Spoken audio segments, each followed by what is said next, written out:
So as we get a little bit more into policy, and as we talk about monetary policy, we first need to introduce the Federal Reserve Bank. And I know that we've talked about the Federal Reserve Bank in passing, but I really just want to get into some of the details about it. So the Federal Reserve Bank is the central bank of the United States. A number of countries have their own central banks, and it just so happens that the Federal Reserve is ours in the US. And the goal of the Federal Reserve, the reason that it was created was because they wanted to kind of promote, again, just economic stability. We needed to kind of have a centralized bank in order to ensure that the banking system as a whole had some structure to it. Now, the Federal Reserve Bank was actually only created a little bit over 100 years ago by the Federal Reserve Act of 1913 under President Woodrow Wilson. And so the Federal Reserve Act created this Federal Reserve banking system as a whole. And the Federal Reserve does a number of different things. And one of the goals was obviously making loans to banks because sometimes banks need to ensure that they maintain their reserves. And so in a sense, the Federal Reserve acts as the bank's bank. Another big thing that it did, though, is it standardized currency within the United States. If you look at your bills that you might have, whether it's a 1, 5, 10, whatever it might be, you'll see at the top it probably says Federal Reserve Note. And even within it, you might see this logo that's there and all sorts of different descriptors on the bill will point you toward the Federal Reserve Bank. But as a whole, it really just strengthened the banking system. And that's really what the United States needed back in the early 1900s. And we even see still today that the Federal Reserve Bank acts to strengthen the banking system. And even further, it's expanded its role into helping strengthen our economy. And so let's take a look at how this whole entire structure is set up. Suppose this green box is the Federal Reserve System as a whole. We'll kind of talk about the workings inside the Federal Reserve System and then even how that influences the outside. Kind of at the top, we have what we call the Board of Governors. The Board of Governors is a 7-member committee, and those governors are appointed by the president. Now, one thing we do need to make sure we're aware of is that the Federal Reserve is technically like independent of the government, though it works within the government, which is kind of a weird thing. But the Federal Reserve shouldn't be influenced by politics is kind of what the idea behind it was. So the president appoints a new governor every 2 years because all of these members serve 14-year terms that are non-renewable. And so there's one appointment every 2 years. Imagine, a table with 7 people around it, and every 2 years you just reappoint a new person around the table. And once it gets back to a certain spot, it's been 14 years since that position was revisited, and you just keep going all around. But like we said, the Board of Governors kind of serves as this overarching governorship in order to supervise and regulate the Federal Reserve. Now, even further beyond the Board of Governors, that's kind of like the overseeing, we said that the Federal Reserve acts as the bank's bank. And more specifically, there's actually 12 district banks within the Federal Reserve that exist to serve as the bank's bank. And those banks are coordinated by the Board of Governors. Again, in acting as the bank's bank, we said, they make loans, they accept deposits. Banks can keep reserves at their Federal Reserve Bank, just like you or I might keep our money at a bank. Our banks can do that with the Federal Reserve.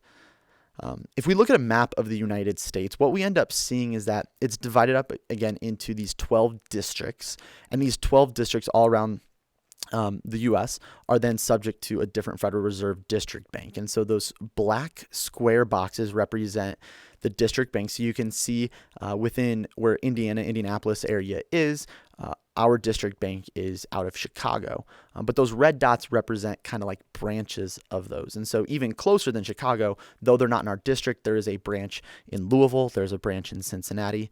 But we see that our Federal Reserve Bank, one of those 12, is in Chicago. And actually, if you look at your currency, what you might notice, if it's a bill that's not a 1, it'll have like a little 2-digit code up in the top left corner. It might say A1, B2, C3, D4. And what that does is that actually is noting whenever your bill was printed and sent out which district bank it went to. So if it says D4, that means it went to the Cleveland bank, because you can see that's District 4. So just a little fun fact. Within the Federal Reserve system also, we have something known as the Federal Open Market Committee. They're going to come up again a little bit later as we talk about policy. But the Federal Open Market Committee exists as a 12-member committee with those 7 governors plus 5 bank presidents. So of these 5 bank presidents, it's always the president of the New York Federal Reserve Bank. That president's always there, and then the other 4 are from the other 11 banks on a rotating basis. And what they do is they act as this primary committee that directs monetary policy. And again, we'll get into more of the details of monetary policy later too. Also within here, advising the Board of Governors is the Federal Advisory Committee, which is just made up of one representative from each of the district banks in order to kind of understand, hey, what's the health of this specific district? How's it doing economically? And then those advisors can advise the Board of Governors and saying, hey, this is how things are going here. These are maybe some actions we need to take. And then finally, like we said, kind of outside of the Federal Reserve System, we see that we have, our commercial banks, our regular old banks who are being served by the district banks, right? We said the district banks of the Federal Reserve kind of act as the bank's bank. And so there's thousands of banks that are member banks. A couple thousand act as member banks. If it's a federally chartered bank, they have to act as a member. They end up buying shares of stock in the Federal Reserve. So the Federal Reserve is, in a sense, owned by its members. It's not owned by any private company. It's not owned by the government. It's essentially owned by those who have a stake, those commercial banks. And so about 40% of all banks across the U.S.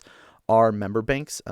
We end up seeing that like some of the smaller banks, that they might not meet certain criteria or they might not want to be a part of the Federal Reserve System. And so they don't have to be. If it's a federally chartered bank rather than a state chartered bank, they are required to be a member bank.